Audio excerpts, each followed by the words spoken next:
And welcome to the SK study forum. दोस्तों, मेरा नाम है सचिन कुमार और आज हम देखेंगे जो लाइन हमने चैप्टर देखा था उसके प्रीवियस ईयर क्वेश्चन। जो लाइन हमने चैप्टर शुरू किया था उसके मैंने 2 लेक्चर दिए थे, लेक्चर 1 और लेक्चर 2। उसमें सारे के सारे डिटेल में जितनी थ्योरी थी, जितने भी कंसेप्ट थे, जितने भी इंपॉर्टेंट फॉर्मूले थे, वो सारे के सारे मैंने लगभग पूरे के पूरे वहाँ पे कंप्लीट करा चुका हूँ। आप चाहो तो वो वीडियो देख सकते हैं, उसकी लिंक मैंने डिस्क्रिप्शन बॉक्स में दे रखी है।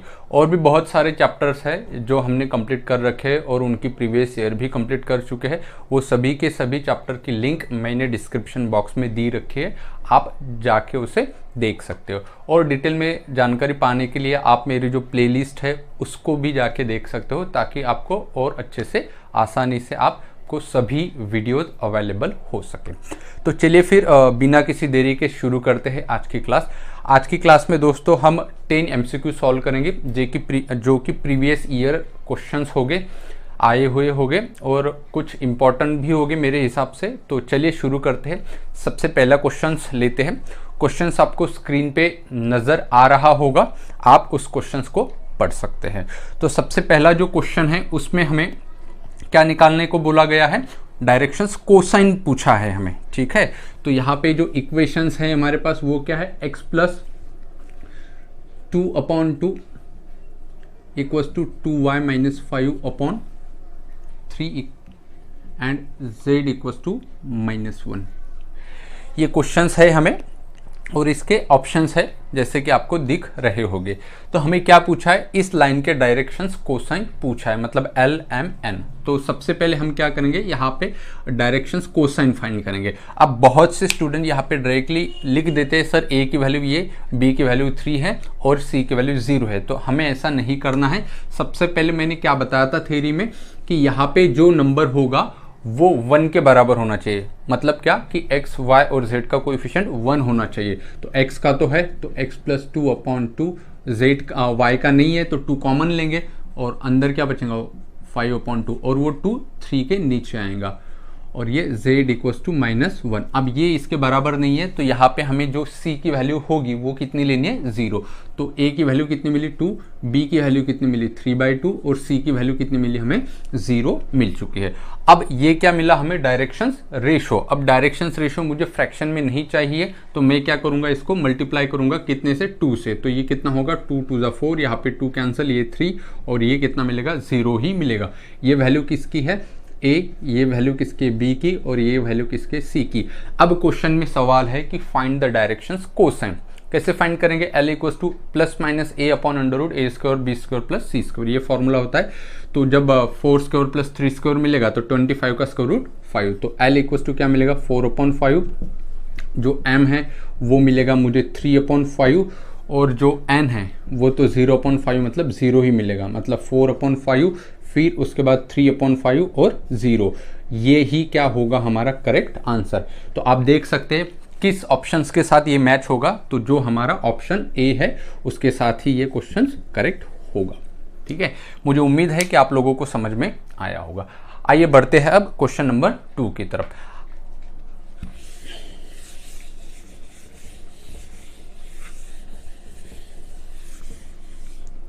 जैसा कि आपको बोर्ड पे क्वेश्चन नंबर 2 दिख रहा है, तो उन्होंने बोला है कि एक लाइन है which is equally incline to the coordinate axis. अब कोई लाइन अगर इक्वली इंक्लाइन है, मतलब x एक्सिस, y एक्सिस और z एक्सिस के साथ इक्वल एंगल करते हैं, तो उसके डायरेक्शंस रेशियो क्या हो गए, तो a इक्वल्स टू 1 और a equals to 1, b equals to 1 और c इक्वल्स टू 1। ये हमने ऑलरेडी देखा है थ्योरी में बहुत डिटेल्स में।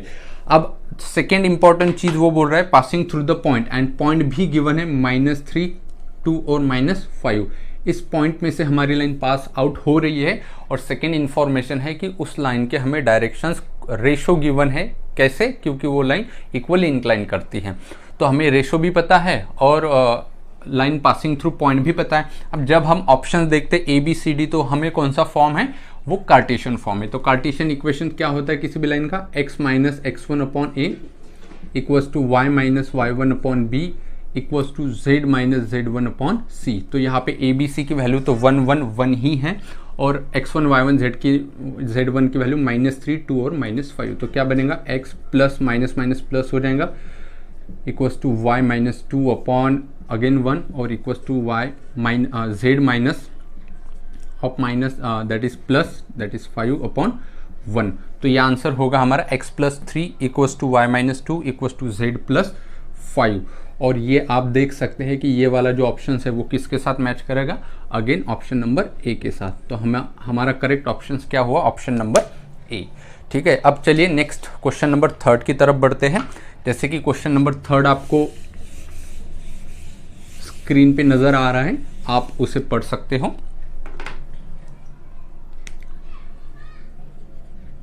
दो लाइन गिवन है यहां पे,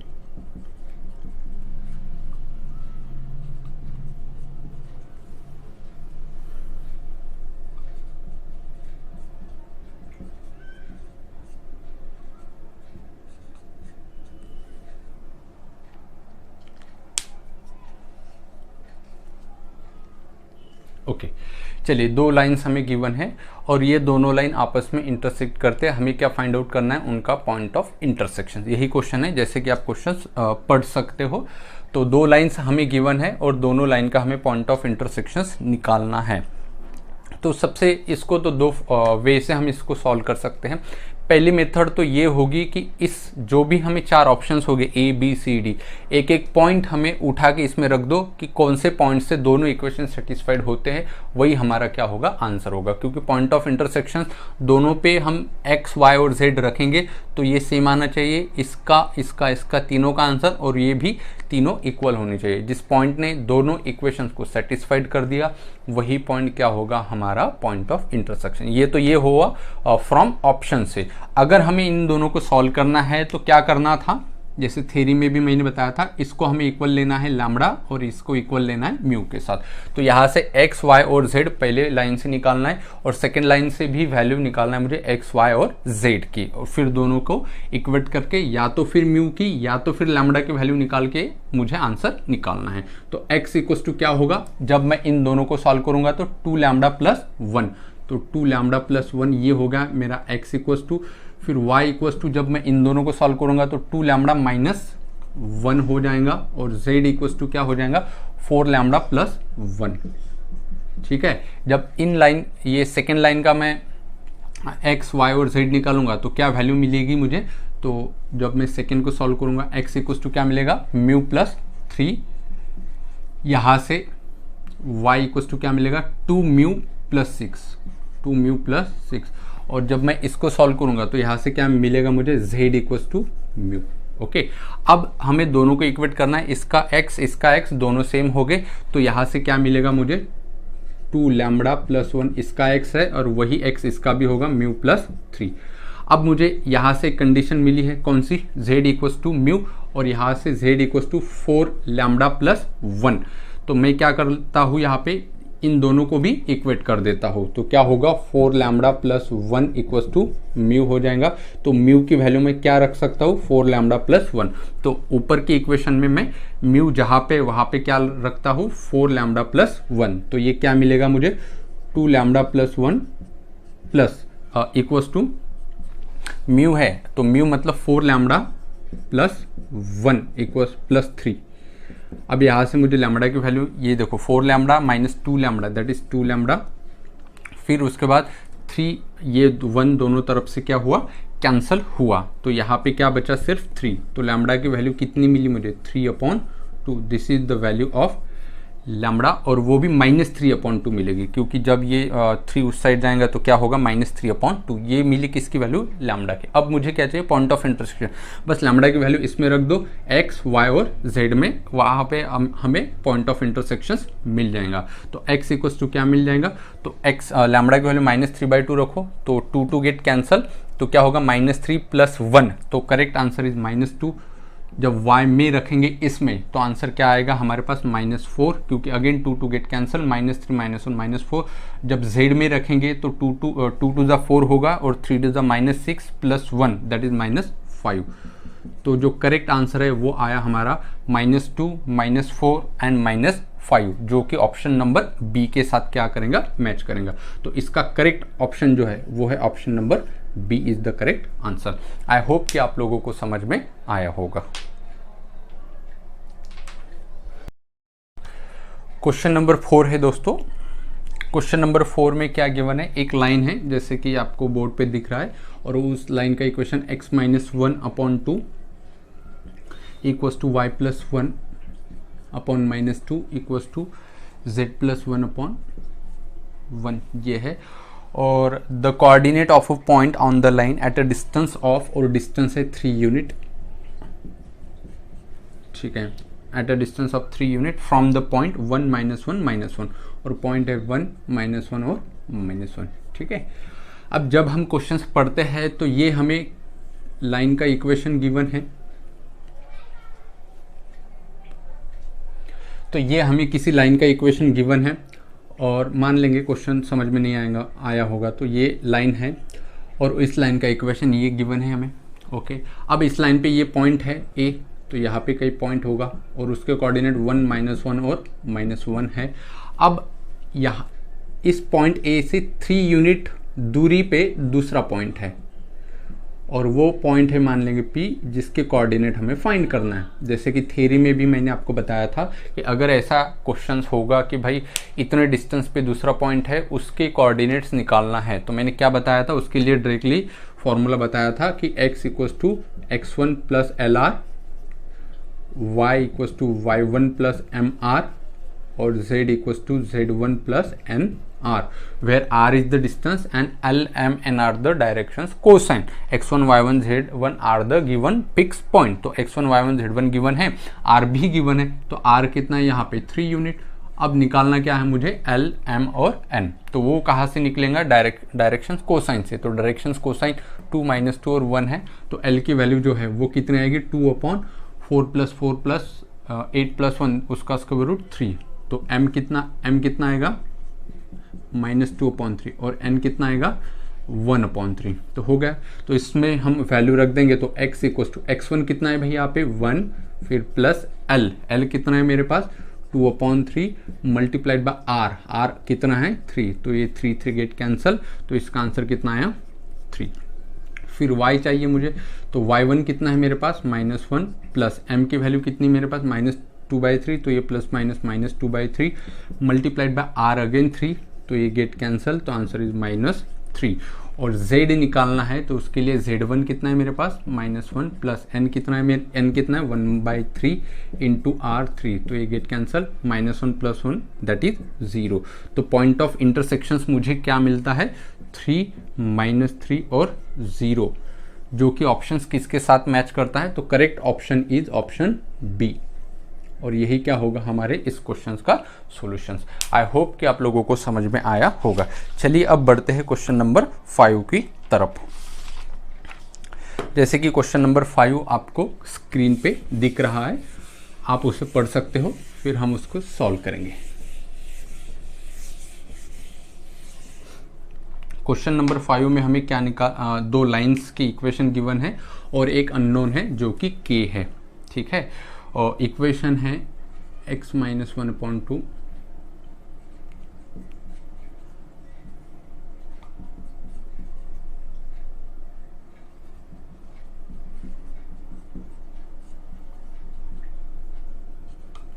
these are the equations given equation, और ये दोनों लाइन इंटरसेक्ट करते हैं और हमें फाइंड k की वैल्यू करना है जो कि अननोन है। अब मैंने एक फॉर्मूला बताया था कि अगर दोनों लाइन इंटरसेक्ट करते हैं तो इनके बीच का जो डिस्टेंस होगा, इन दोनों लाइन का बीच का डिस्टेंस वो कितना होगा 0 होगा। अगर डिस्टेंस 0 है तो उसके लिए मैंने क्या बताया था, x2 minus x1, y2 minus y1, z2 minus z1, a1 b1 c1, a2 b2 c2 का मॉड डिटर्मिनेंट कितना आना चाहिए 0 आना चाहिए। अब यहाँ पे सिर्फ हमें वैल्यू रखना है इसमें, तो यहाँ से सबसे पहले x1 y1 z1 निकाल लेंगे, तो x1 कितना है 1, y1 कितना है -1 और z1 कितना है मेरे पास 1। फिर x2 कितना है मेरे पास 3, y2 कितना है मेरे पास k, और z2 कितना है मेरे पास, यहाँ पे कुछ भी नहीं है मतलब 0। यहाँ पे अगेन a1 कितना है 2, a1 b1 और c1, तो 3 और c1 कितना है 4, फिर a2 b2 c2, तो A2 B2 C2 कितना है मेरे पास, यहाँ पे नीचे में 1 होता है, यहाँ पे 1 होता है। देखिए ये इक्वल में है, इससे पहले वाला जो क्वेश्चन था ना वो इक्वल में नहीं था, तो हमने 0 लिया था C की वैल्यू, तो ये इक्वल में है तो 1 लेना है। तो ये कितना आएगा 1, ये कितना 2 और ये भी 1। बस इसमें वैल्यू रख देंगे x2 - x1 y2 - y1 z2 - z1। चलो A2 B2 C2 कितना है, A2 B2 C2 भाई 1 2 और 1, तो 1 2 और 1, A1 B1 C1, A1 B1 से कितना है 2 3 और 4, तो आई राइट हियर 2 3 और 4। चलो x2 - x1 क्या होगा भाई, x2 - x1, x2 - x1 कितना होगा 2, फिर y2 - y1, तो y2 - y1 k minus of minus के that is k + 1 and z2 - z1, तो ये 0 - 1 कितना -1।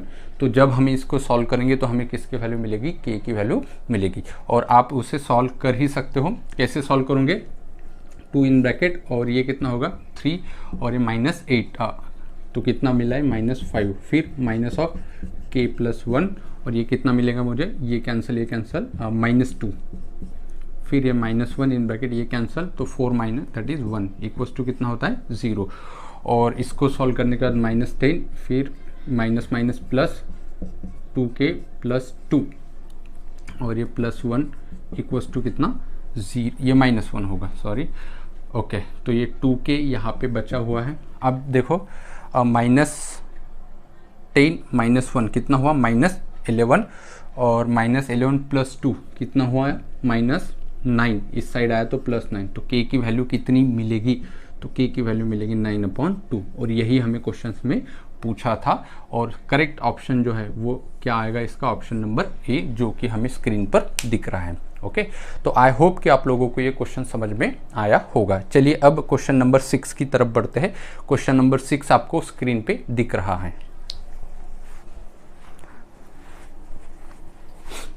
आपको सबसे पहले क्वेश्चन नंबर 6 को पढ़ना है, खुद ट्राई करना है, थोड़ा लगे तो आप वीडियो को पॉज कर सकते हो, ऑप्शन भी गिवन है। क्या बोला गया है भाई यहाँ पे, the angle between the 2 lines, 2 equation हैं हमारे पास और उनके बीच का एंगल निकालना है। अब लाइन गिवन है, लाइन के बीच का एंगल वही क्या होता है, 2 वेक्टर के बीच का एंगल। तो क्या करना होगा, हमें फॉर्मूला लगाना होगा a1 a2 + b1 b2 + c1 c2 upon √a1² + b1², वो वाला फॉर्मूला है ना पता।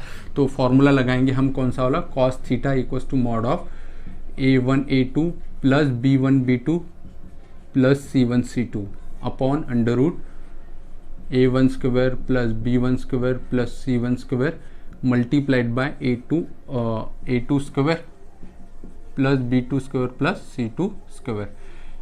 इनका लेना है हमें मॉड वैल्यू, क्योंकि ये पॉजिटिव है। तो a1 b1 c1 a2 b2 c2 क्या हो गए, डायरेक्शंस रेशियो। तो पहले लाइन के डायरेक्शंस रेशियो यहाँ पे क्या है, यहाँ पे क्लियर कट 2 2 और -1। सेकेंड लाइन के डायरेक्शन रेशियो 1 2 2 1 2 और 2। चलिए अब क्या होगा, a1 a2 b1 b2 c1 c2, 2 1 जा 2, फिर 2 2 जा 4 और ये -2 divided by √a1² b1² + c1², इसका स्क्वायर 4 4 8 1 9, 9 का स्क्वायर रूट 9 इंटू ये भी कितना होगा, ये 4 और 4 8 और 1 9, तो ये गेट दोनों भी कैंसिल। तो cos θ = क्या मिलेगा 4/3। तो ये तो स्टैंडर्ड वैल्यू नहीं है, तो θ = क्या मिलेगा, cos 1/4/9। तो इसका 3 इसका 3 3 3 जा कितना हुआ 9, क्योंकि इसका √3 इसका √3 3 3 जा 9, तो आंसर इज cos 1/4/9, जो कि करेक्ट ऑप्शन जो है वो कि कौन सा है, इसका ऑप्शन डी, जो कि हमें दिख रहा है। आई होप कि आपको समझ में आया होगा। चलिए बढ़ते नेक्स्ट क्वेश्चंस की तरफ। चलिए दोस्तों देखते हैं क्वेश्चन नंबर 7। जैसा कि क्वेश्चन नंबर कह रहा है, 2 लाइंस गिवन है हमें वेक्टर फॉर्म में और दोनों लाइन नंबर ऑप्शंस है, राइट एंगल है, स्क्यू लाइन है, पैरेलल है या इंटरसेक्टिंग है। ठीक है, अब सबसे पहले देखेंगे हम राइट एंगल है क्या, तो कैसे पता चलेगा। तो राइट एंगल होने के लिए A1A2 plus B1B2 plus C1C2 equals to कितना आना चाहिए, 0 आना चाहिए। फिर पैरेलल रही तो क्या होता है, दोनों का मतलब जो पैरेलल वेक्टर होता है, जैसे मैंने थ्योरी में डिटेल में बताया था कि पैरेलल वेक्टर सेम आना चाहिए, तो वो तो हमें पैरेलल वेक्टर सेम नहीं दिख रहे, डायरेक्शंस रेशियो सेम तो नहीं है, पहले के 1 2 3 है और दूसरे के 2 2 -2 है, तो डायरेक्शंस रेशियो सेम नहीं है, तो पैरेलल नहीं है। देखते हैं कि ऑप्शन ए करेक्ट होता है क्या। तो A1A2 plus B1B2 plus C1C2 equals to 0 अगर आएगा तो दोनों लाइन एक दूसरे को परपेंडिकुलर होगी, मतलब राइट एंगल होगी। तो A1 B1 C1 A2 B2 C2, तो क्या होगा A1A2 2 1 जा 2 2 2 जा 4 और 3 2 जा -6, तो इसका आंसर कितना आ रहा है भाई, 6 -6 कितना आ रहा है, 0। तो आंसर इज 0। इसका मतलब A1A2 plus B1B2 plus C1C2 equals to अगर 0 है तो lines are perpendicular to each other, that means at right angle, at right angle। तो इसका करेक्ट ऑप्शन जो होगा वो होगा ऑप्शन नंबर ए। ठीक है, चलिए अब बढ़ते हैं क्वेश्चन नंबर 8 की तरफ। जैसा कि क्वेश्चन नंबर 8 आपको बोर्ड पे दिख रहा है, वहाँ पे आपको बोला गया है कि एक इक्वेशन फाइंड करना है जो कि पासिंग थ्रू है 1 2 और -4, ठीक है, and perpendicular to the lines, और दो लाइन को कैसा है, परपेंडिकुलर है, मतलब हमें एक लाइन का इक्वेशन फाइंड करना है जो लाइन यहाँ से पास आउट होती है और गिवन टू लाइन को परपेंडिकुलर है। अब थोड़ा याद करो कि लाइन का इक्वेशन निकालने के लिए दो चीज़ें ज़रूरी थी, एक तो पॉइंट, वो तो डायरेक्टली गिवन है, और दूसरा पैरेलल वेक्टर। अब पैरेलल वेक्टर मतलब क्या, डायरेक्शंस रेशो। अब डायरेक्शंस रेशो अगर मुझे निकालना होगा तो वो मुझे निकालना है, तो मैं कंसिडर कर लेता हूँ late required line has directions ratio, required line के डायरेक्शन रेशो मान लेता हूँ मैं ए बी और सी। अब जो दूसरी लाइन है, दोनों लाइन, उनके डायरेक्शन रेशो क्या है, तो पहली जो लाइन है L1 L2, दो लाइन है, पहले लाइन के डायरेक्शन रेशो क्या है भाई, 3 -16 और 7, 3 -16 और 7, और दूसरे लाइन के डायरेक्शन रेशो भी गिवन है 3 8 -5, 3 8 और -5। ओके, ये क्वेश्चंस में गिवन है। तो जो रिक्वायर्ड लाइन है ये इसको भी परपेंडिकुलर है, इसको भी परपेंडिकुलर है, तो अगर परपेंडिकुलर है तो A1A2 plus B1B2 plus C1C2 इसके साथ भी 0 आना चाहिए। सिमिलरली इसके साथ भी A1A2 plus B1B2 plus C1C2 0 आना चाहिए, क्योंकि रिक्वायर्ड लाइन इसको भी परपेंडिकुलर है, इसको भी परपेंडिकुलर है। वहां से क्या निकलेगा, मुझे वैल्यू पता चलेंगी ABC, जो कि गिवन लाइन की क्या हो गई, डायरेक्शन रेशो। बस डायरेक्शन रेशो निकल गए और पॉइंट निकल गया तो मैं इक्वेशन आराम से फाइंड कर सकता हूँ। तो by given condition required line is perpendicular to L1 and L2, that's why इसका A है और इसका A 3 है, तो 3A फिर -16B फिर +7C, और इसके साथ क्या होगा 3A फिर 8B फिर -5C, इसका भी 0 होगा, इसका भी 0 होगा। जब मैं दोनों की क्या करूँगा, यहाँ पे सब्ट्रैक्शंस करूँगा तो ये माइनस होगा, ये माइनस, ये प्लस हो जाएगा, तो ये दोनों कैंसल। ये 16 और 8 जो है वो कितना होगा 24, लेकिन माइनस का 24, और ये 7C और ये 5C, तो 12 इस साइड आया तो -12C, तो माइनस माइनस गेट कैंसिल। तो B/C का जो रेशो मिला मुझे वो यहाँ से मिला 12/24, दैट इज 1/2। इसका मतलब क्या कि B अगर 1 है तो C कितना है, 2 है, तो B की वैल्यू 1 है, C की वैल्यू 2 है, तो मैं किसी भी इक्वेशन में रख के A की वैल्यू फाइंड करूँगा। तो यहाँ पे रख देता हूँ पहले इसमें, तो 3A माइनस 16B, B की वैल्यू 1, तो 16 × 1 16 प्लस 7 × C, C कितना है 2, 7 2 जा 14 = 0, तो क्या होगा, ये 3A है तो 3A 16, ये मिला -2, इस साइड जाएगा तो +2, तो A की जो वैल्यू है वो मुझे कितनी मिली 2/3। तो देखिए A, B और C की वैल्यू क्या मिली, एक मिली 2/3, फिर B की कितनी मिली 1 और C की कितनी मिली मुझे 2। तो देखिए डायरेक्शन रेशो यहाँ पे फ्रैक्शन में आया, लेकिन मुझे डायरेक्शन रेशो कभी भी फ्रैक्शन में नहीं चाहिए, तो मैं क्या करूँगा, इसको 3 से मल्टीप्लाई करूँगा, तो यहाँ का 3 कैंसिल होगा, यहाँ पे कितना मिलेगा 3 मिलेगा, और यहाँ पे 3 2 जा कितना मिलेगा 6 मिलेगा, और यहाँ का 3 कैंसिल होगा। तो रियल में डायरेक्शन रेशो क्या मिले मुझे 2 3 एंड 6। अब मैं रिक्वायर्ड लाइन का इक्वेशन निकाल सकता हूँ, क्योंकि रिक्वायर्ड लाइन यहाँ से क्या होती है, पास आउट होती है, और उसके डायरेक्शन रेशो ये वाले गिवन है। तो मैं या तो ये वाला फॉर्मूला लगा सकता हूँ, vector A plus lambda into vector B, लेकिन मैं जब ऑप्शंस देखता हूँ तो ऑप्शन में मुझे क्या नज़र आता है, कार्टेशियन फॉर्म। तो मैं वेक्टर फॉर्म नहीं लगाऊंगा, मैं सीधा सीधा कौन सा फॉर्म लगाऊंगा, कार्टेशियन फॉर्म ही लगाऊंगा। तो मेरे पास जो डायरेक्शंस रेशो आए वो ए बी सी की वैल्यू है और ये x1 y1 z1 है। तो क्या होगा, x minus x1 upon a equals to y minus y1 upon b और equals to z minus z1 है -4 तो ये +4 होगा अपॉन c मतलब 6। और हम जब चेक करेंगे तो ये करेक्ट ऑप्शन किसका मिलेगा, ऑप्शन नंबर सी। देखिए आप चेक कर सकते हो ऑप्शन सी को, x minus 1 upon 2, y minus 2 upon 3 and z plus 4 upon 6। तो करेक्ट ऑप्शन क्या है इस क्वेश्चन का, ऑप्शन नंबर सी। ठीक है, आई होप कि आप लोगों को समझ में आया होगा। चलिए अब दोस्तों बढ़ते हैं नेक्स्ट क्वेश्चंस की तरफ। जैसा कि क्वेश्चन नंबर 9 आपको बोर्ड पे गिवन है, आप पढ़ सकते हो क्वेश्चंस को पहले, फिर हम उसको डिटेल में सॉल्व करेंगे। जैसा कि क्वेश्चन में गिवन है, हमें एक 3 वर्टाइसेस गिवन है ट्रायंगल के, और उसको हम नाम दे देंगे। पहले को बोलेंगे ए, दूसरे को बोलेंगे बी, तीसरे को बोलेंगे सी। और ए के कोऑर्डिनेट क्या है भाई, 1 2 0। फिर बी के जो कोऑर्डिनेट्स गिवन है वो है 0 0 2। सी के जो कोऑर्डिनेट्स है वो है 2 1 और 1। क्या बोला गया है, if G is the centroid of triangle, यहाँ पे कहीं जी होगा और उसको सेंट्रोइड बोला गया है। एंड वर्टिसेस गिवन है। अब the equation of line O G, O is the origin, तो डायग्राम के लिए ऐसे निकाल देता हूँ। तो ओ इज द ओरिजिन, ये ओरिजिन है, इसका इक्वेशन निकालना है मुझे ओ जी का। तो कैसे निकलेगा ओ जी का इक्वेशन, बाय 2 पॉइंट फॉर्म। ओ के तो कोऑर्डिनेट मुझे पता ही है, क्या है ओ के कोऑर्डिनेट 0 0 0।